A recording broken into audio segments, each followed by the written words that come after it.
the way I see it, the major difference between the first movie and the sequel is that I could not relate with those characters 20 years ago. I could watch their extreme stories, but there was a distance. And now I can feel what they feel. I know. I know, because they're kind of like, they're so abandoned in the first film. They're such a, I mean, you were like that in the first film. You just weren't so extreme. Because they were the most extreme example of it, the recklessness, the carelessness. They didn't care about anything, about anyone, even themselves. And we're not quite, individually, we're not quite that extreme, but you enough like it that they were our representatives still, in a way. Now it's much more acute and personal and painful because they can't avoid real life any longer, really, in a way, by just abandoning themselves. It catches up with you eventually or kills you.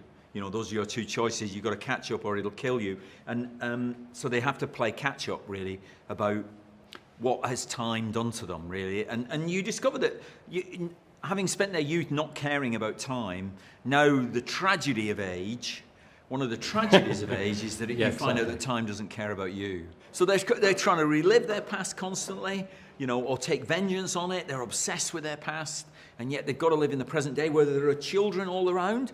The film is littered with children, and some of whom they are the fathers of, you know, and they should behave like that as well, but they don't.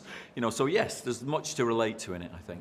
I'm so happy that we shared this tragedy all together. Yes, that's the only consolation, is that, and it's why you're drawn to your friends again, is that because you're all the same, we're all in the same boat. That's the only consolation. There is another consolation, actually, which is the loop of time, which is that, weirdly, when you think, everybody thinks of time like that, and you know, the closer you get to that point, it's sadder and sadder. But actually, it goes like, there's a weird kind of loop of time happens as well, which you become more aware of as you get older. So that's the only consolation. Thank you very much, sir. Is that it? Yes. Okay.